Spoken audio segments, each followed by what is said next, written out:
Hello, I'm Zonalfit and welcome to another video on the Tech Quest. A couple of weeks ago I tested the Athlon 3000G in a bunch of games. It did well enough when it was paired with a GeForce RTX 2060 and you could get by with some sacrifice if you wanted to play something on it. But the Athlon has its own inbuilt graphics chip and a few of you have asked me to take a look at what that can do too. So let's get to it. I won't spend too much time on the processor side of the Athlon today. I already covered this in detail in my last Athlon video.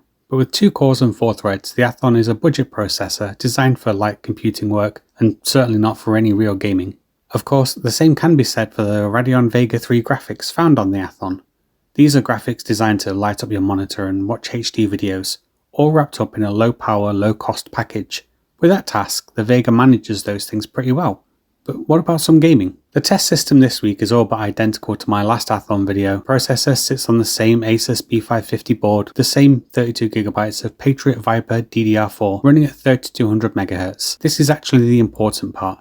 You see, iGPUs love fast memory, and this does impact performance in quite a significant way. Integrated graphics pull directly from the system RAM, so the quicker memory you use, the better your performance will scale. Officially, the Athlon supports up to DDR4 2666, but I've had no issue running this memory at its rated 3200MHz speed, and this should give the Athlon's iGPU a flying start. For this test, I've allocated 8GB of system RAM as the iGPU's VRAM, leaving us with 24GB for system use.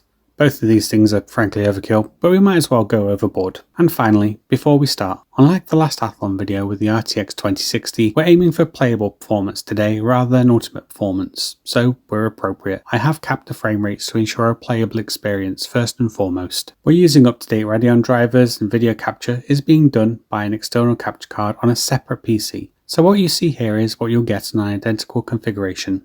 Let's get started. Using the low preset at 720p, I'm capped to an Xbox One-like 30fps. Fallout 4 was okay. It stuck to that 30fps most of the time, but Diamond City and busier areas started veering towards lower 20s. More open areas would see more solid frame rates, and you can traverse the wasteland quite easily outside of the big settlements. It was playable, but expect some so-so performance when things really heat up, as we are lacking a bit here GPU side. Red Dead Redemption is next. At 900p and using the low preset at 30fps.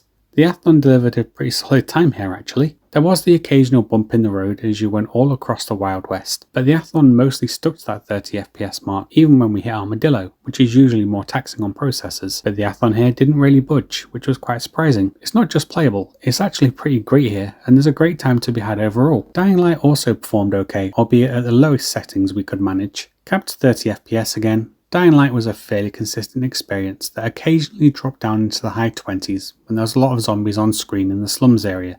The downtown area was a bit more of a meal for the Vega 3 and performance did start struggling a little bit as the iGPU started running out of steam. Overall it was okay, but manage your expectations here as you spend a lot of time in that downtown area the further you get.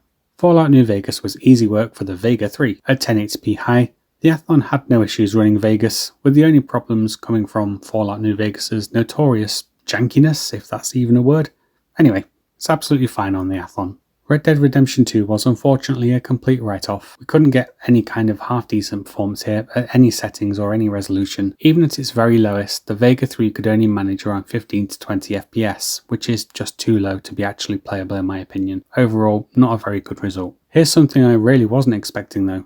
Grand Theft Auto 5 Legacy actually ran okay. Dual cores have notorious problems with GTA 5, and this Athlon struggled in the last video with an RTX 2060, but now we're on the onboard graphics here at 1080p and capped 30fps, and you know what? This is not bad at all, especially as we're racing through the more demanding downtown area here. Don't get me wrong, it isn't perfect, and there's frequent dips during the gameplay, but this performed way better than I was expecting, and if this was the only way you could play GTA 5, I think you'd just about get by. For Metro Last Light Redux, the Vega 3 delivered an Xbox 360-like experience with consistent results at 720p low with a 30fps cap. I know the 30fps cap keeps appearing, and it is for good reason. Letting the Athlon try and kick out as many frames as possible actually resulted in poorer performance overall, constant stuttering being the main culprit, as the Athlon struggled to keep up. So capping the frame rate here really allowed me to reduce the load and ironically get better performance at capped frame rates. The results speak for themselves, like they do here in Metro Last Light.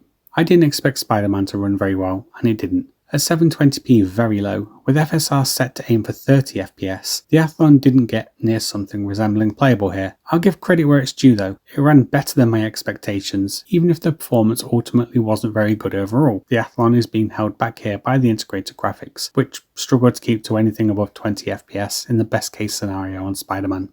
Borderlands 2 ran decently enough, and it's more than playable here. At 720p low, using a 30 FPS cap in game, the Vega stuck to that target almost like glue, with only very minor deviation when there was a lot happening on screen with enemies and various effects going off. This is another Xbox 360-like delivery, and I think that's where gaming on the Vega 3 sits overall. Xbox 360 era and some Xbox One era stuff should run okay with some compromises, but anything newer will be too much for the Vega 3 to handle. Counter-Strike 2 plays, but it's certainly not at any real competitive level.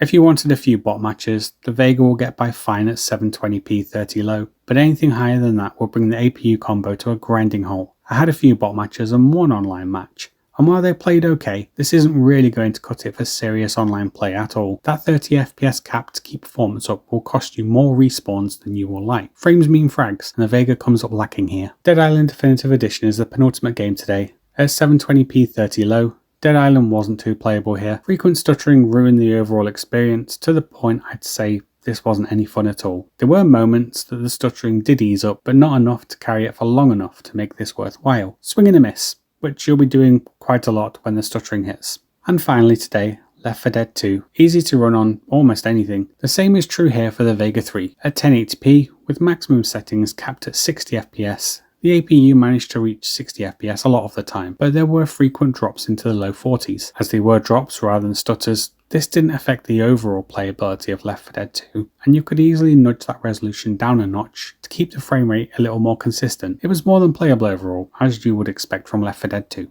And that's a wrap for today.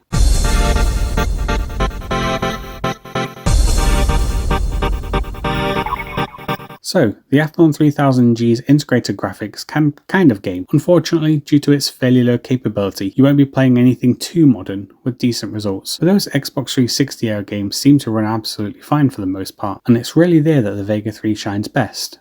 Sure, it'll also play Fallout 4, GTA 5 and Dying Light with some effort, but I think the ideal spot for the Vega 3 is in the Xbox 360 time, where it delivers a fairly consistent performance for the most part, and the Xbox 360's generation had some of the best games ever made on it. It can't really do anything brand new, but for retro gaming on a dirt cheap budget chip, there is something to like here. I've been Zonoff here, and thanks for watching.